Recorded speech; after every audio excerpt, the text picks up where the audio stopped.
అయితే ఆసక్తికరంగా లోకేష్ గారు 3 రోజుల క్రితం 4 రోజుల క్రితం విశాఖలో ఆయన చేసిన వ్యాఖ్యల తీరు, ఆయన మాట తీరు, వీటి మీద వీళ్ళంతా కూడా మండిపడతా ఉన్నారు.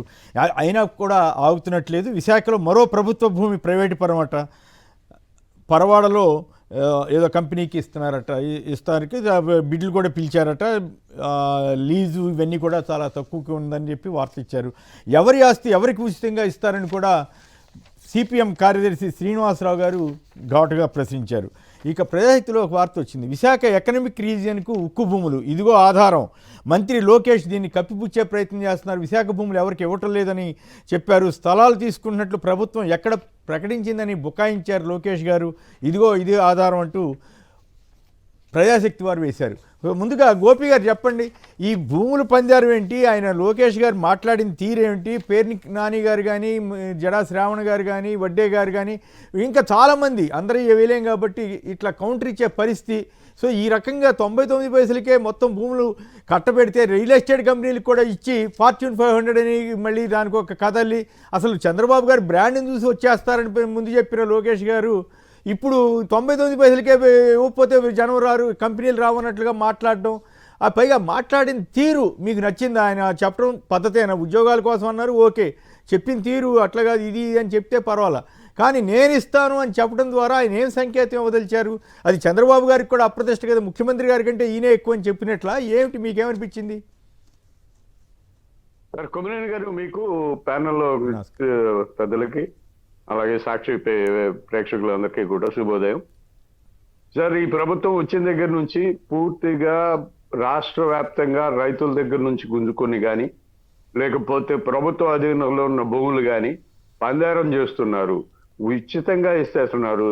ఎకరం 99 పైసలు. ఏంటి సార్, ఎక్కడుంది ఎకరం కాదు, మొత్తం భూమి 99 పైసలకి ఇస్తారంటున్నారు. అది 20 ఎకరాలు కూడా అవసరం అయితే వేల కోట్లు లక్షల కోట్లు ఉండే విలువ ఉండే చేసే భూముల్ని 99 పైసలకి ఇచ్చేయడం అనేది చాలా దారుణం. పైగా ఆయన లోకేష్ గారు ఆయనే ముఖ్యమంత్రి లాగా ఎస్ నేను చేస్తాను అని ప్రకటించడం అయితే చాలా వీళ్ళ అహంకార ధోరణి కనిపిస్తోంది. అందులో అనుమానం లేదు. ఇకపోతే ఫార్చ్యూన్ 500 కంపెనీలకి ఇస్తాము అని చెప్తున్నారు. మరి రహేజా ఎక్కడుందండి? ఫార్చ్యూన్ 500లో లేదు కదా. ఎలా ఇస్తారు? 27,000 కోట్ల రూపాయలు విలువ చేసే భూముల్ని రహేజా సంస్థకి, రియల్ ఎస్టేట్ సంస్థ, అది దానికి కట్టబెట్టేశారు. సో ఇట్లా ప్రతిదీ కూడా రాష్ట్ర వ్యాప్తంగా చాలా చోట్ల రైతుల దగ్గర నుంచి గుంజుకుంటున్నారు. అవి తీసుకెళ్లి ప్రైవేట్ కంపెనీలకి 99 పైసలకి ఇచ్చేస్తున్నారు. ఇది ప్రజల ఆస్తులు. ఈ ప్రజల ఆస్తుల్ని ఇలా పందారం చేయడం అయితే మంచిది కాదండి. ఇది అహంకారపూరితమైన నిర్ణయమే. దీన్ని ప్రజలు అంగీకరించరు. నిజంగా చంద్రబాబు నాయుడు కూడా ఎక్కువ ప్రైవేట్ పరానికి, ప్రైవేట్కి మేలు చేసే వ్యక్తి ఆయన, ప్రజలకు మేలు చేసే వ్యక్తి కాదు. సో ఈ ప్రకటన ఏదైతే లోకేష్ విశాఖపట్నంలో చేశారో అది ఈ ప్రభుత్వ పోకడని చూపిస్తుంది. ఈ ప్రభుత్వ విధానాలని ప్రతిబింబిస్తుంది. ఈ ప్రభుత్వం ఎంతకైనా తెగించేసి ప్రజల ఆస్తులను తీసుకెళ్లి ప్రైవేట్ సంస్థలకి ఉచితంగానూ 99 పైసలు కట్టబెట్టే ప్రయత్నాలు చేస్తుంది అనేది మనకి స్పష్టంగా అర్థమవుతుంది. రైట్. రాజీవ్ గారు చెప్పండి, ఇప్పుడు విశాఖ స్టీలుకు సంబంధించిన భూముల గురించి కూడా ఆయన మాట్లాడితే ప్రజాశక్తి వాళ్ళు ఆధారం ఇదిగో అంటూ ఒక వార్త ఇచ్చారు. విశాఖ ఎకనామిక్ రీజన్కు ఉక్కు భూములు ఇస్తున్నట్టు లోకేష్ కప్పించే ప్రయత్నాలని. అలాగే 99 పైసలు అన్న దాని మీద ఆయన మాట తీరు మీద కానీ వీళ్ళంతా కూడా మండిపడ్డారు. సీనియర్ నాయకులు అయినటువంటి వడ్డే వారు లాంటి వాళ్ళు కూడా, ఆయన తెలుగుదేశం మద్దతుదారుడే కదేమో, మరి ఇప్పుడు ఏమైనా కష్టాలు వచ్చిందేమో కానీ, బట్ ఈ పరిణామం మీద విశాఖలో జనంలో ఎట్లాంటి ఫీలింగ్ ఉంది? అంత మొత్తం లోకేష్ గారికే అధికారం అంతా ఇచ్చేసారా ఎక్కడ భూములైనా ఇచ్చేయడానికి? అసలు చంద్రబాబు గారి బ్రాండ్ ఇమేజ్ తోటి పరుగులు తీసుకురావాల్సిన కంపెనీలు 99 పైసలకి ఇస్తేనే వస్తామని అంటున్నారా? సార్, కేఎస్ఆర్ గారు, మీకు నారాగోపి గారికి, సాక్షి టీవీ న్యూస్ ఛానల్ వీక్షకులందరూ కూడా నా హృదయపూర్వక నమస్కారాలు, శుభోదయం. సార్, ఒక మాట, నాకు నిన్న లోకేష్ గారు మాట్లాడినటువంటి మాట తీరు, ఎస్ ఇస్తాం, 99 పైసలకు కాదు మొత్తం ఇచ్చేస్తాను, ఫ్రీగా ఇచ్చేస్తున్నాను అన్నాడు. ఆయన ఎవరైనా ఈజ్ అ మినిస్టర్, కేవలం మంత్రి మాత్రమే. మీరు గమనించుకోవాలి. జనసేన వాళ్ళకి నేను తెలియజేస్తున్నాను మీ తరఫున, పవన్ కళ్యాణ్ గారు కొబ్బరి చెట్లు ఎండిపోయాయని చెప్పి కోనసీమ జిల్లాల వైపు వెళ్ళి పాపం అక్కడ రైతులు బాధపడి, అయ్యా మాకు ఈ వేదన, మా రోదన, ఇది మా పరిస్థితి, మాకు సాయం చేయండి అంటే, నేనేం చేయలేను, ఏదన్నా ముఖ్యమంత్రే చెయ్యాలి. అంటే రైతులకు కష్టం వస్తే ముఖ్యమంత్రి చేయాలి, సొంత తాబేదారులకు దారాదత్తం భూములు చేయాలంటే డిఫాక్టో సీఎం గా ఉన్న లోకేష్ చేసేయచ్చు.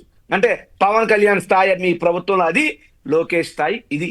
ఎప్పటికైనా తేడా తెలుసుకోమని చెప్పి నేను జనసేన వాళ్ళకి చెప్తున్నా మీ ద్వారా. ఒకటి. రెండు, లోకేష్ గారు మాట్లాడుతూ ఫార్చ్యూన్ 500 కంపెనీ అన్నారు. నాకు యాజ్ ఇట్ ఈజ్ అప్పుడు చంద్రబాబు గారు, ఇప్పుడు లోకేష్ గారు కనబడుతున్నారు. ఎలా కనబడుతున్నారంటే 2014లో చంద్రబాబు నాయుడు గారు ముఖ్యమంత్రి అయిన తర్వాత బుల్లెట్ ట్రైన్ తెస్తా అన్నాడు ఆయన. బుల్లెట్ ట్రైన్ అంటే నేను అనుకున్నాను, అందరూ కూడా, మీరు నేను అందరూ కూడా బుల్లెట్ ట్రైన్ అది తెస్తాను అనుకున్నాను, కానీ ట్రైన్ పక్కన బుల్లెట్ వేసుకెళ్ళిపోయి దాన్నే బుల్లెట్ ట్రైన్ అంటారని మనకు తెలియదు. అలాగే ఇప్పుడు నేను ఫార్చ్యూన్ 500 కంపెనీ అన్నారు. ఫార్చ్యూన్ 500 కంపెనీ అనగా అందరం లిస్ట్ ఎత్తికిస్తాం, ఏవి ఫార్చ్యూన్ 500 లేవు. ఎందుకు ఏట్రా బాబు ఫార్చ్యూన్ 500 కంపెనీ అంటే, వచ్చేవాడు ఫార్చ్యూన్ కార్లోనే పై జోబులో ఒక 500 నోట్ ఎట్టుకుని వస్తే ఫార్చ్యూన్ 500 కంపెనీ అయిపోతుంది నారా లోకేష్ లెక్క ప్రకారం. ఆ రకంగా ఎంత దారుణం అండి. విశాఖపట్నంలో మీరు ఒకసారి గమనించండి సార్, గతంలో జగన్మోహన్ రెడ్డి గారి పాలనకి ఇప్పటికీ కూడా ఇదే విశాఖపట్నంలో జగన్మోహన్ రెడ్డి గారు TCS తో ఒప్పందం చేసుకున్నారండి. ఇన్ఫోసిస్ జగన్ గారు ఉన్నప్పుడే స్టార్ట్ అయింది సార్. ఇదే రాయజా గ్రూప్ కి ఇనార్బిట్ మాల్ ఇచ్చారు సార్. ఇదే విశాఖపట్నంలో డెక్ బిల్డింగ్ కట్టామండి. ఇదే విశాఖపట్నంలో బల్క్ డ్రగ్ పార్క్ సార్. ఇదే విశాఖపట్నంలో గ్రీన్ హైడ్రోజన్ హబ్ సార్. ఇవన్నీ కూడా వేలాది ఉద్యోగాలు కల్పించే ప్రాజెక్ట్స్ ఇవన్నీ కూడా. కానీ ఎవరికి జగన్మోహన్ రెడ్డి గారు దారాదత్తం చేయలేదే ప్రభుత్వ భూమి, ఎవరికి 99 పైసలకు ఇవ్వలేదే ప్రభుత్వ భూమి. అంటే జగన్మోహన్ రెడ్డి గారు అసలు సిసలైనటువంటి పరిశ్రమలు తీసుకురావడం కానీ, ఉద్యోగ అవకాశాలు కానీ, ప్రాంత అభివృద్ధిని కానీ చేసింది ఆయన. కానీ అభివృద్ధి ముసుగులో, పారిశ్రామిక అభివృద్ధి ముసుగులో, లేదంటే కంపెనీల ముసుగులో ప్రభుత్వ భూమిని దారాదత్తం చేస్తూ దోచుకో పంచుకో తినుకో అన్న పద్ధతిలోనే ఈ ప్రభుత్వం వెళ్తుంది. ఈ మరీ ముఖ్యంగా చూస్తే సత్వా డెవలపర్స్ ఎవరు sir? That is a real estate company. Rise Group ఒక రియల్ ఎస్టేట్ కంపెనీ. లేదా మీరు ఇచ్చినటువంటి లిస్టు మొత్తం చూస్తే కూడా అన్ని కూడా ఊరు పేరు లేని వర్ష లాంటి కంపెనీలు. ఈ కంపెనీలు అన్నిటికి కూడా మొత్తం భూములు 99 పైసలకి ఇచ్చేయడం అంటే అందరికీ ఇవ్వలేదు, అందరికీ 99 పైసలకి ఇవ్వలేదు, తక్కువ ధరకి ఇచ్చారు. అయితే ఇక్కడ ప్రధానమైన అంశం ఏంటంటే, ప్రభుత్వం ఒకవేళ 99 పైసలకి ఇవ్వదలిచినా కూడా ఏం చేయాలి? ఇదిగో దాని విలువకు లెక్కగట్టి, మీరు పెట్టే పెట్టుబడి ఇంత, మేము ఇస్తున్న విలువ ఎంత, దీంట్లో మాకు వాటా ఇవ్వాలి, ఈ లాభాలు వస్తే 25% 30% దాని రేషియో ప్రకారం ఇవ్వాలి అని చేయాలి. ఉదాహరణకి ఇప్పుడు ఇక్కడ హైటెక్ సిటీ ఒక బిల్డింగ్ కట్టినప్పుడు L&T దాంట్లో నాకు గుర్తున్నంత వరకు ఆ రకమైనటువంటి ప్రపోజల్ తోటి వెళ్ళారు. కానీ ఇప్పుడు అసలు 99 పైసలకి ఇచ్చేటువంటో అర్థం కావట్లేదు. ప్రభుత్వం వాటా తీసుకుంటే పర్వాలేదు, కొంతవరకు బెటర్.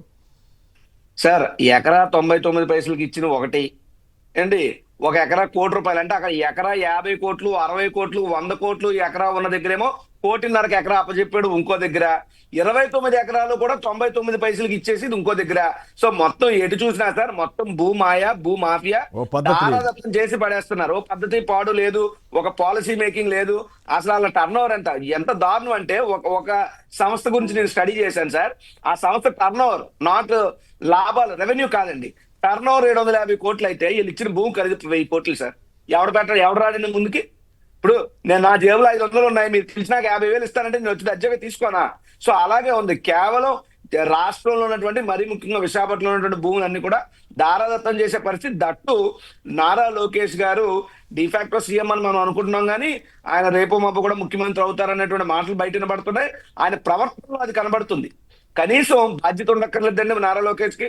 ముఖ్యమంత్రి గారితో చర్చించి తీసుకుంటాం, లేదా కేబినెట్ నిర్ణయం తీసుకుంటాం. ఇదేమన్నా మీ జాగీరా? లే ఆంధ్ర రాష్ట్రంలోనే విశాఖపట్నం భూములు ఏమన్నా ఆయనకి తాత ముత్తాతల నుండి వచ్చినటువంటి ఆస్తులా? ఈ రాష్ట్ర ప్రజల హక్కు సార్ అది, రాష్ట్ర ప్రజలది ఆస్తి. రాష్ట్ర ప్రజల ఆస్తి నువ్వెవరు దారాదత్తం చేయడానికి? నువ్వు కేవలం టెంపరీ, ఒక 5 ఏళ్ళు మాత్రమే ఉంటావు. 5 ఏళ్ళ తర్వాత నువ్వెవరో తెలుసు. నువ్వెవరు ఆంధ్ర రాష్ట్రంలో ఉన్నటువంటి భూములన్నీ ఇచ్చడానికి? ఇక్కడ ఇంకో విషయం, పేదవాడికి జగన్మోహన్ రెడ్డి గారు స్కీమ్స్ పెడితే సార్ ఎంత దారుణంగా ఇలా మాట్లాడారండి. ఆ స్కీమ్ వల్ల పేదోడు ఏమన్నా అప్పర్ కోటీశ్వరుడు అయిపోతాడా? 4 ఏళ్ళు నోట్లోకి వెళ్తే ఆ పేదోడికి ఆ స్కీమ్ వల్ల దానికి పోయి మొత్తం పంచిపెట్టేస్తున్నాడు. అప్పు చేసి పప్పుకూడు అది ఇది అన్నారు. మరి ఇప్పుడు మీరేట అప్పు చేసి డప్పు కొట్టుకునే పరిస్థితి మీది. మీరు జగన్మోహన్ రెడ్డి గారు పేదోళ్ళకి పెడితే ఏడ్చారు, మీరు ఈ రోజు పేదోళ్ళకి కొట్టి పెద్దోడికి పెట్టి మీరు దోచుకుంటున్నారు. కేవలం భూమి లంచాలు తీసుకోవడానికో, అవినీతి చేయడానికో, మీ ఆస్తులు పెంచుకోవడానికి అధికారంలోకి వచ్చారు తప్పితే ఎక్కడ ప్రజలకు మంచి చేసేటువంటి ఒక సంస్కరణ లేదు ఈ ప్రభుత్వ పరిపాలనలో.